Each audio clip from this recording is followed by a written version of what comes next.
Hello and welcome to episode 202. Today is one of my favorite topics because these are really common questions I get asked all the time, or they're actually quite common myths that women get stuck dealing with and not knowing how to overcome or where to get the proper information on these topics. So, today we're chatting about the perfect poop, laxative use, and overcoming constipation. I'm your host, Sheridan Decker. I'm so excited to have you here on the Empowered Hormones podcast with me because let's be honest, you have been pooping your entire life, but I bet no one's actually sat down and said, hey, this is how often you should be going. This is what it should look like. This is what it should feel like. And this is what it means when you're not having a good bowel movement. And today I want to unpack what this is because your bowel movements for me is the most important detoxing sign of health in your body because it impacts every area: your skin, your hormones, your energy, the way you show up in the world, the clothes you wear, your confidence, all these things. And we don't often talk about our bowel movements. I feel like women more and more now are like, yes, I got IBS. I'm constipated.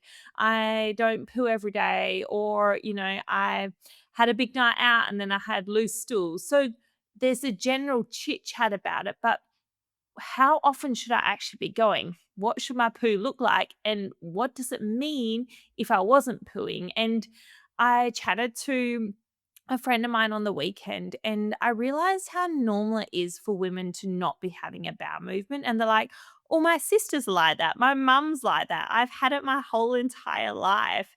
And last week I signed 3 women into the root cause program and they're like, Sheridan, like I'm so ready. I've had constipation my whole entire life. I didn't realize there was an answer for it. And I'm so sick of just managing it rather than working out what is the root cause of it. Because we do get stuck in that trap of it's something I just have to manage, not it's something I can fix and my bowel movements should be easy and a natural part of living and not something we are struggling with. It's not common that someone asks, how long have you been constipated or how long has this been going for? And then go, hey, this is probably what's actually happening, rather than your GP just being like, eat more fiber, drink more water, here's some Metamucil, here's some Movicol, off you go, rather than unpacking it and being like, okay, girl, what is going on with this IBS? So, what actually is a healthy bowel movement or a healthy poop? So, there's kind of a couple components that you look at.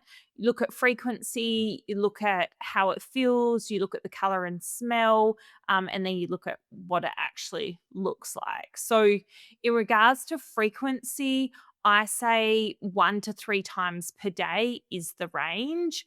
A lot of women, it's might be every second or third day. In more severe cases, the women I work with don't go at all unless they have some kind of additional support. So whether it's a laxative, suppositories, enemas, fiber, supplements sometimes help some people, not everyone. So it does vary from person to person, but 1 to 3 times a day, depending on your gut, but also how much fiber you eat as well. So if I was traveling, I always say to my clients, if I was traveling and I'm on a low fiber diet because that's what the airplanes fed me or whatever, my bowel movement's going to be slower then, or not even necessarily slower, but just less. Like I might have one, as opposed to at home, if I'm eating a lot of fruit and a lot of vegetables and my fiber intake's quite high, I'm going to have more bowel movements simply because there's more food to move through the system.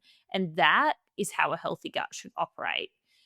You're then looking at the Bristol stool chart. So you can Google this and have a look at it, but it's just a chart that classifies the stool into 7 types based on shape and consistency. So when you look at that chart, you're actually looking for a 4 really. So it's soft, it's smooth, we say sausage-like, it's easy to pass, there's not, any oppressive smells. Like, sure, it's not gonna be like, "This is I love smelling this." But it's like when you pass gas, you should just be able to pass a bit of gas. It shouldn't be like this chronically stinky, off eggs smelling, gassy stuff. And then if you're looking at those bowel movements where you go, oh, like more at that 1, 2 is when you're getting that severe constipation, hard to pass, slow transit time. Or if you're more on like the 6, 7, then you're getting that fluffy, liquid, mushy, loose stools. Like they're just not as formed as they should be. So we kind of want this like 3 to 5 area, like depending as to what you've eaten and drunk and if you've been out or whatever, but just a formed, easy to pass color as well. So the Bristol stool chart's looking at the type, but you can also identify it by color as well. So that 3 to 5, no oppressive smell. And then with the color, you kind of go in that medium to dark brown. So the other common color I see is pale or clay colored. So this is when we're seeing a bile issue. So women aren't breaking down their foods properly. If it's like black, then it might be bleeding or it might be some of your supplements. If it's, green or red, sometimes there's food or things are moving too fast through the digestive system. But generally, the main two colors is you see medium to dark brown. That's pretty normal. That comes from your bile and the breakdown in your red blood cells, super healthy. Pale or that clay colored, then we're going, oh, there's a digestive issue going on in there as well. So frequency 1 to 3 times per day, no like intense smells, kind of a 4 to 5, 3 to 5 on the Bristol stool chart, medium to dark brown, and then the feel. So it should feel easy. You sit down, you have a bowel movement, you're done in a couple minutes. No straining, no sitting there on your phone, no feeling like you haven't finished. A lot of women have incomplete evacuation or sometimes pain or straining. This means there is an issue. I would class this, even if you're having a bowel movement every day, if you're straining and it doesn't feel good, we class it as constipation. Now, the reason you need to be having regular bowel movements is because we're detoxing estrogen. So, your liver is processing estrogen and packaging it up for elimination. So, it sends it into bile, goes into your digestive tract, and then sort of leaves your body in your stool. So, estrogen clearance that needs to happen every day. Bile acid, so the bile that carries waste products, so cholesterol, broken down hormones, toxins. This needs to travel through digestive tract and also be excreted in your stool as well. So we're thinking clearance, we're thinking excretion, and we're thinking endotoxins. So your gut is full of bacteria. And when those bacteria die, they release something called liposaccharides. So LPS is what I refer them to. And a healthy gut lining will stop these endotoxins from getting into your bloodstream. But when you're constipated, when that waste is sitting around for too long and your gut lining is compromised, those endotoxins get through. And that's when we sort of see more systemic inflammation versus just classic IBS. So joint pain, fatigue, brain fog, skin issues, all a part of it. So constipation isn't just uncomfortable, it doesn't just impact your confidence, your food choices, your clothes choices. Is actually genuinely a key part of the way your body should be functioning. So that's what we want to see. Now, then we're thinking about the types of constipation because there is like sort of 3 main types that I see. Slow transit constipation is exactly that. Your gut motility is slow. So that might come from low thyroid function, low stomach acid, or a sluggish migrating motor complex. This might sort of come from chronic stress or what I'll chat about in a sec, the methane producing bacteria. But basically, it's the transit time. So it takes from eating the meal to that food leaving your body. In a healthy gut, 12 to 72 hours is how long it should be. Now, in a slow transit time, it can be a lot longer than that. So that's your slow transit constipation. Then we got pelvic floor dysfunction. So I feel like this one's quite underdiagnosed. You might have normal gut motility, but the pelvic floors, so the problems at the exit, the pelvic floors, which are supposed to floor muscles, sorry, which are supposed to relax, aren't relaxing properly. So you feel the urge, you sit down and it just doesn't happen, or it's hard to pass even a soft stool. Sometimes we see this from women who train a lot, who carry a lot of tension, who've had pelvic trauma or pregnancy. This can impact and give you constipation as well. And then the last one is IBS with constipation. So this is when we're seeing that methane dominant intestinal methogen overgrowth. And this is when we start to see the bacteria impacting your bowel movements as well. And again, super, super underdiagnosed. Okay. So you can eat all the fiber, but it's not going to fix it because that overgrowth of methane producing organisms is slowing your gut down. And then more fiber will just feed the methogens. So you're literally feeding the thing that's slowing you down, um, which is so common when women come to me with chronic constipation and they're like, fiber's not working. The only thing that works is stimulants or suppositories. They're like, everything I tried just seems to make it worse. This is generally the methane dominant stuff that I see. So that kind of my main types of constipation, just classic slow transit time, then pelvic floor dysfunction or dysfunction with the muscles, and then IBS-C or intestinal methogen overgrowth is the classic cause of IBS-C. So they kind of overlap. You can have IBS with constipation and it just be more a vagus nerve or this chronic state of stress that's giving you the IBS, but most commonly it's a SIBO overgrowth, so methane SIBO overgrowth that's giving you those IBS symptoms.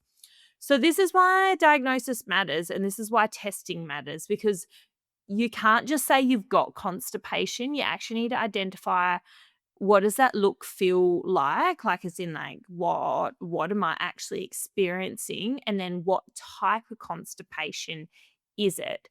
And then that's when women go, hey, I've actually been hiding this with laxatives, or I've been using things to keep me going. So it's almost tricking yourself out of realizing you've actually got constipation because you're using stimulants and things to manage it. And then we go, oh, it's not actually that bad. And I'm like, yeah, but you're relying on laxatives and things to actually keep your bowel moving. If you stopped all of that, what would that actually look like? And this is really interesting because a lot of women who come to me have been using laxatives for months or some for years. And this is what's keeping them going. So you do kind of get stuck in a shame cycle because you're like, well, I don't want to stop them because then I'm constipated. But also, I don't want to tell anyone because that's kind of embarrassing. But also, what else can I do? Because I have tried everything and fiber and water and exercise don't work. And my GP just says it's IBS. So the three main types of laxatives I see is your stimulant, like your classic stimulant laxatives, like your sienna tea, those kinds of things. Stimulant herbs as well can be like that. They stimulate the nerves in your gut wall and that triggers a contraction. So they basically just force your gut to move and they work really fast, but I see with long-term use, your gut's own nervous system, which can come reliant on the external stimulation. So then the gut becomes less responsive to its own natural signals because it's repeatedly bypassed by the stimulant. So it's not something I would use for years. I use it short term in methane SIBO protocol to get the bowels moving, to start clearing things while the herbs kick in and start bringing the methane down, basically.